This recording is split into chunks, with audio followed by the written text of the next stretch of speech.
Hello, so here's the third of my attempts at, well, I can hardly call it TV chefery, can I?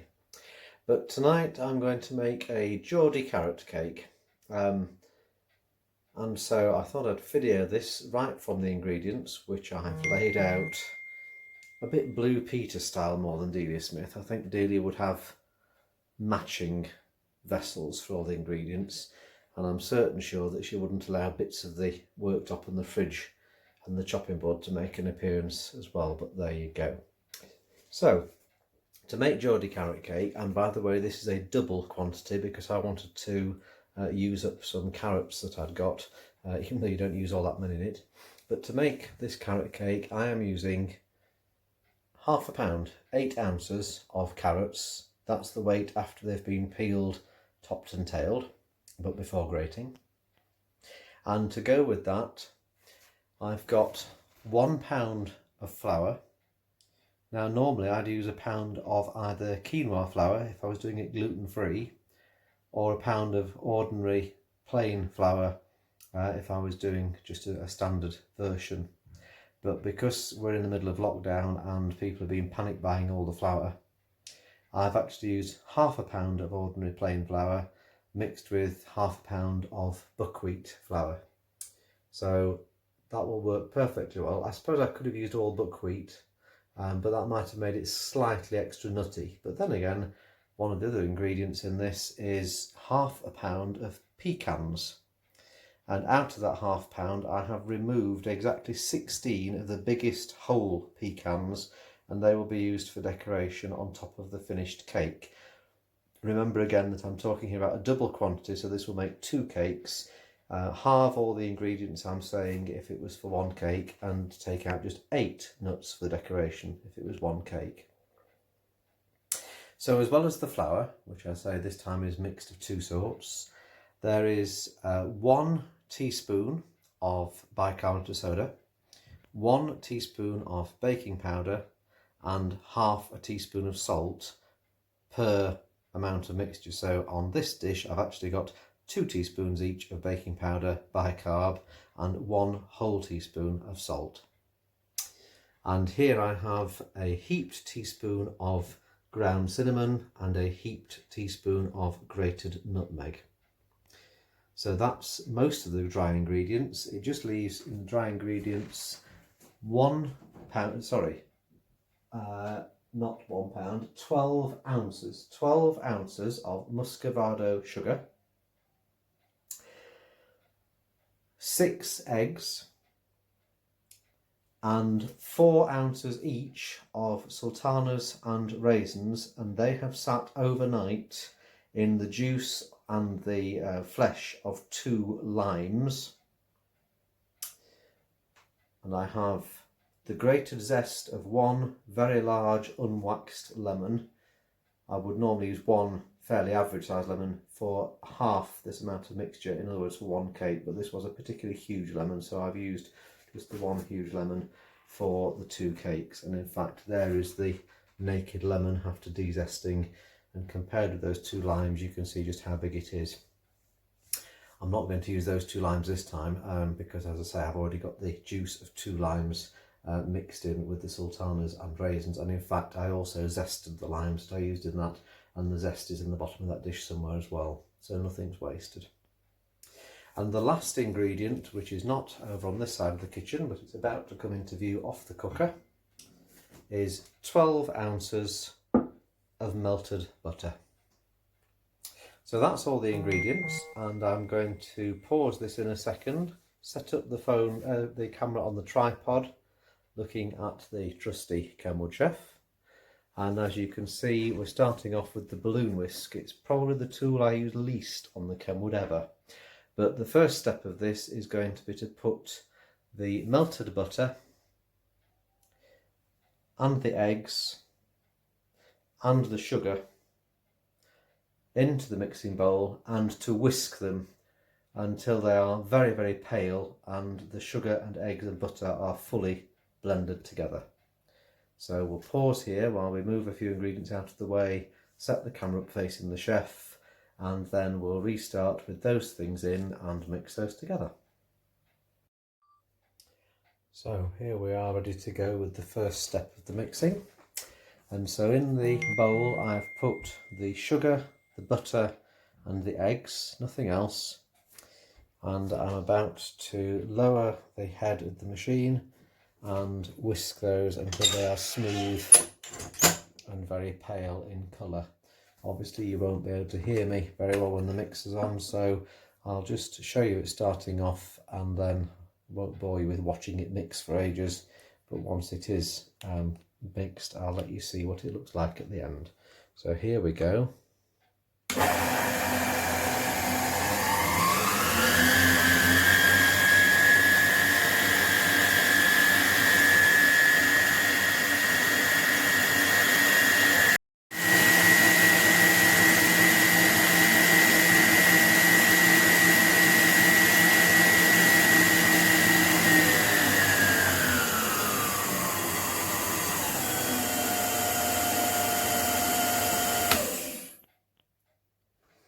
So there is the butter, egg and sugar mixture, and you can see that it's very liquid. You can't really see how smooth it is because the bubbles on the top, but you can see that it's got lots of air in, hence the bubbles on the top.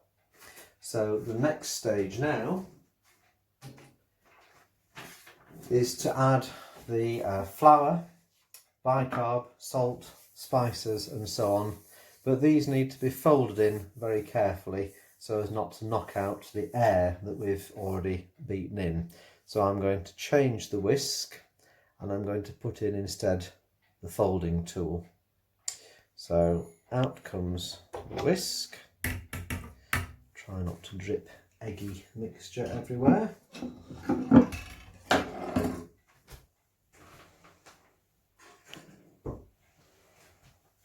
And in goes the folding tool. Now of course if you don't have a Kenwood Chef, and anyway even if you've got one you don't have to do it in the Chef, but I think anyone who's watched my first two videos knows by now that I like showing off the Chef and I love using it. But you could have done this with a hand electric mixer or even with a hand whisk if you've got the energy in your arms and want to build up the muscles, and you can do the folding in perfectly well with a wooden spoon, metal spoon or plastic spatula. You don't have to use the Kenwood Chef and the folding tool. So there we go. Anyway, that's the folding tool in, and so what I'm going to do now is I'm going to add to the flour the spices that I showed you earlier, and also the bicarb, the baking powder and the salt that you saw earlier. And then I'm going to set the head of the machine down. I'm going to start it going on the lowest speed. I will show you it just beginning. I won't film all the way through. And then I'm going to spoon in the dry ingredients through the hopper chute in the top of the splash guard. And I'm going to spoon it in as quickly as I can so that it's mixing it up and folding it for the least possible time. And as soon as I spoon the last in, I shall stop it from going so it's not just knocking out more air than it needs to. Okay, here we go. Minimum speed.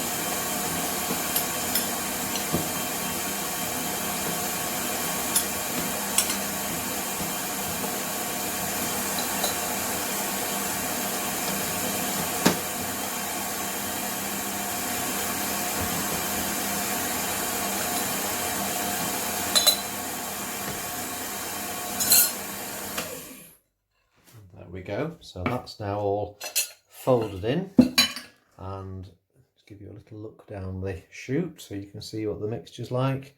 Still got plenty of bubbles in there. Hope you can see the bubbles rising, and the dry ingredients just folded in. And so now the last thing we need to add to the mixture is the fruit and the nuts, and of course the carrot. And the eagle-eyed amongst you will have noticed the carrot hasn't been mentioned yet. So what I'm going to do for the carrot, because I like to show off the Kenwood's attachments, I'm just going to pause the video for a moment while I attach onto the front of the machine, onto the power outlet, the slow speed grater and shredder. And I'm going to grate the carrot using that, which I will show you because I like to show the tools in use.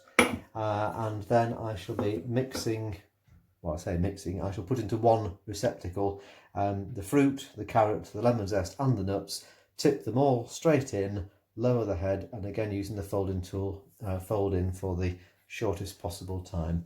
So we'll just disconnect the folding tool for now, so that it's not going round and round in the mixture whilst I'm grating the carrots. Just quickly scrape off the excess cake mix, and I'm just going to put that to one side on a plate whilst I'm doing the carrots. Lower the head again, and I'll restart the video when the shredder is attached to the front. So here's the slow speed shredder body on the front of the machine, and if you've got one of these or seen them, you know they come with 4 different cutting drums, one of which is a fine grater and one of which is a coarse grater. That's the fine grater, which I use more often than not for cheese and so on, and there's the coarse grating drum. There's also 2 slicing drums, so I'm putting the coarse grater drum in for this one, and the locking ring on the front, and then I'm going to run the machine to fairly slow speed and grate the carrots directly into this bowl, into which I've already tipped the nuts and the fruit that's been soaking in the lime juice and the lemon zest. I've had to put the machine to a rather strange angle for you to be able to see what's happening with the grater, so I shall actually lean across it. Sorry for getting in the video to turn it on, and then away we go.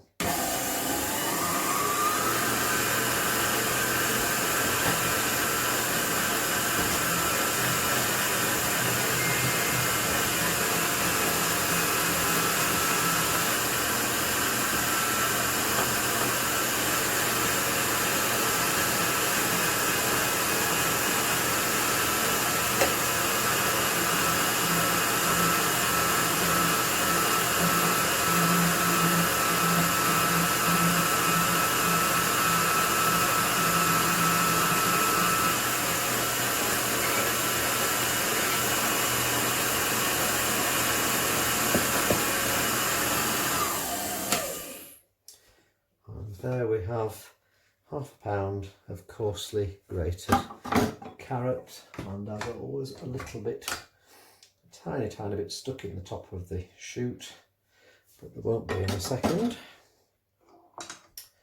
There we go, only literally a very tiny bit. I'll eat that in a second. And the rest of it, let's get the spatula and scrape it out of the drum.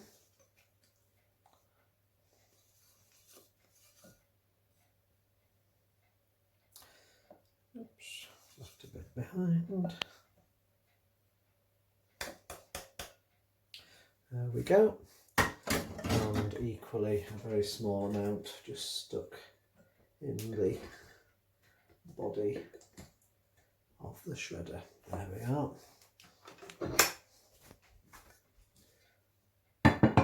So that's the carrots prepared now, ready to go in. And we'll just turn the whole machine back round to a more sensible angle. Put the folding tool back into the hub and tip all of this lot straight in. It's a bit like making mincemeat.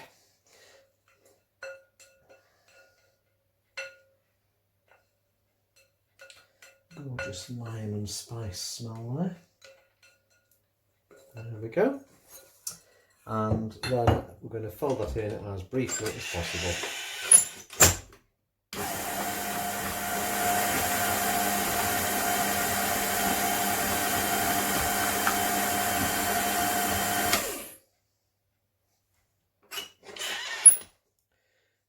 here is the carrot cake mixture, nicely done and ready now to go into the baking tins. So pause the video here, get the tins in front of me so I can show you what's happening, and then we'll get the mixture into them ready to go in the oven. And by the way, the oven's going to be at 180 degrees if we're using a fan oven, 200 if we're using a conventional oven. That's centigrade, of course, not Fahrenheit, which is approximately gas mark 6. And this is going to go into either, well, in this case, it's going to go into 2 tins. It's going to go into 2 about 8-inch, I think that's about 18 centimetres in modern measurements, 2 8-inch cake tins, or you could put it into 4 8-inch sandwich tins to make sandwich cake. Actually, thinking about it, that's probably what I will do, 4 sandwich tins to make sandwich cakes, because then I can put nice icing in the middle of them and make it extra luxurious. So I'll show you the tins and so on in a second. And so here we are now, we've got the mixture portioned out equally into 4 8-inch sandwich tins, or as I say, that could have been into 2 standard depth 8-inch cake tins. And again, don't forget, this is a double quantity of mixture, so normally you would use half of all the ingredients I've mentioned and either 2 sandwich tins or 1 standard depth cake tin.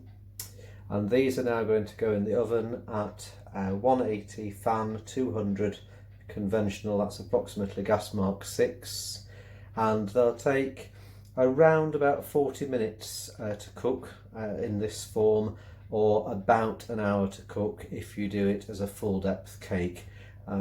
I check sandwich ones after about 30 minutes to see if they're done through, and if I'm doing it full depth I would check it certainly not longer than 40 minutes, maybe 45, to see how it's coming on and make sure that it's not going over brown on top and so on. Once they come out of the oven, they're going to cool overnight, and there is an icing to make, which I will film when I do that tomorrow. And the icing is made up of ordinary full fat cream cheese, demerara sugar, vanilla bean paste.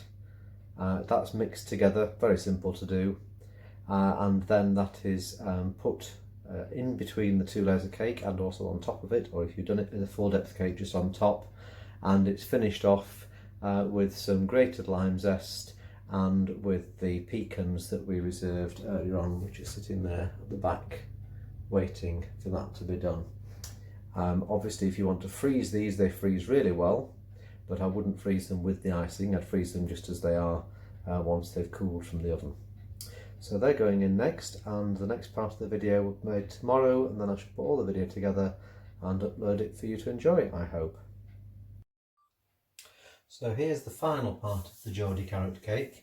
Imagine, well, don't imagine, it's a fact, but you have to imagine watching it on the video. This is now 24 hours since I baked the cakes, and they've now cooled completely, and I've got 2 of the 4 that I made from that double batch in freezer bags ready to go in the freezer. I leave them in the greaseproof tin liners simply so that they don't stick to the plastic bags. They're much easier to get out again from the freezer afterwards, and because I'm a bit of a miser, well, I'm from Yorkshire after all, I do reuse these Ziploc freezer bags unless they've had something like curry or something very strong smelling in them anyway. I'll wash them out and use them again, so that helps with reusing the bags. So I've got 2 of those bagged up, ready to go in the freezer, and they're actually quite deep enough just to ice and use on their own as perfectly adequate cakes, but I generally sandwich them, which is what I'm going to do with the other 2. So I have one of the others turned out upside down here onto a cake stand.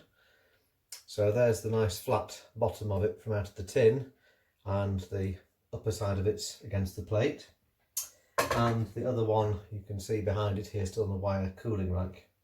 And so to make the icing and filling for 1 sandwiched cake, or for a very generous icing on 1 full depth cake, if you'd made it in a higher tin, I've got 6 ounces of full fat cream cheese. Now, somebody who's much better at chemistry and perhaps even a bit of biology than I am will be able to tell you why, if you use reduced fat cream cheese, this doesn't work. I don't know why it doesn't, but I do know it doesn't because I've tried it. So it does have to be full fat cream cheese, no good for your diet. And 6 ounces of that is near enough one of those little 200 gram packs that most supermarkets sell under their own brand, or you could use one of the big name brands. It's all the same stuff. Full fat cream cheese and 2 ounces of demerara sugar, and I quite like to put a little bit of ground nutmeg in as well, or freshly grated nutmeg's even better if you've got it. And finally, a little vanilla bean paste. And a tiny squeeze of lemon juice. This is the lemon I zested for doing the cake. I won't need anything like all the lemon juice out of that, even if I was to make a double amount of icing to do both cakes at once. Nothing like that amount of lemon juice, but a tiny squeeze out of it. So to make the icing, all we have to do is combine the sugar, the cheese, and however much nutmeg you wish to put in. You could probably use cinnamon as well. In fact, you're sure you could use cinnamon. You might even want to use both, depending on your taste, or you might want to use neither. But they simply need to be placed into one bowl, and they're going to be beaten together with a fork, a hand fork. There's absolutely no need whatever to be using any kind of mechanical electric mixing device for this. You could do, especially if, like me, you like any excuse to get the Kenwood Chef out, but it really is washing up for the sake of it. You've no need to whatever. So simply start by gently mashing and stirring the sugar into the cheese so that it doesn't suddenly fly out of the bowl at you. And I have put everything in here together. You probably saw me do it while I was talking. This is the cheese, the sugar, the vanilla bean paste, and the, in this case, nutmeg, whatever spices, if any, that you want to put in. You could put more sugar in if you wanted, but then you have to put more cheese in, because for some reason, and again, biologists and perhaps chemists amongst you will know the answer to this, the more sugar you put in, the slacker it becomes and the sloppier, and you do want this to be able to set. And in an ideal world, actually, I would have mixed up this icing last night and left it in the fridge while the cakes were cooling, or alternatively put the icing on the cake and then leave the whole cake in the fridge for at least a couple of hours before you serve it, for the icing to set a bit. Okay, so this is pretty much done. As you can see, that hasn't taken very long at all, and I've simply mixed it with the fork until I've eliminated any lumps of sugar. It's a bit dark on there because I've got the camera facing a funny way. I don't normally have any part of me in shot if I can help it, but I've got it in selfie mode so I can see what it's filming, and that means it's not got the light in the right place really, but hopefully you get the idea. So just a few seconds to have done that, and then I do want just a tiny squeeze of lemon juice, because if I use more than a tiny squeeze it's going to spoil it. I'm taking a chance here, and would you know it, it happened. Taking a chance of doing that without a sieve or anything and hoping that no pips fell in, and what's the first thing that happened? A pip fell in. So that tiny squeeze, and of course a tiny amount of lemon juice slackens this enormously, which is another reason that you don't really want to be putting extra sugar in if you can help it, and also another reason why you want to let the icing chill for a little while if you can before you use it. And then just mix that around a little bit more until it becomes very nice and glossy. And again, I don't think really this has got the light on it for you to see that that is quite a nice glossy finish. Okay, shan't be wasting the rest of the lemon, don't worry. That will be going in the fridge with cling film over the dish, and it'll get used very shortly in some other cooking and baking. So take the bottom half of the sandwich cake, and don't need to talk you through this, do I? If you're watching a video about making cake, you're perfectly well aware of how to sandwich two halves of a sandwich cake together. But basically, I'm using a generous dollop, probably quite significantly over half of the icing mixture, and I'm simply spreading it around, getting it as close to the edge as I can, and a reasonably even spread over that part of the cake.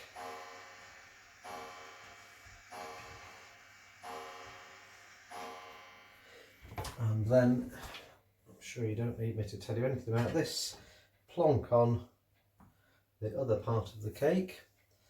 I gave it a slight twist, you might have seen, just to smooth the icing through the gap, and then scrape the remainder of the icing out of the bowl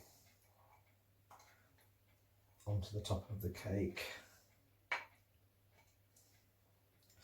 Of course, if you've got young people, or even not so young people, who like to clean out the bowl for you, or in my case, cats that are very fond of cheese and spices as well for some reason, you might want to be a little less miserly about scraping it all out of the bowl, just so there is something for those helpers to help with.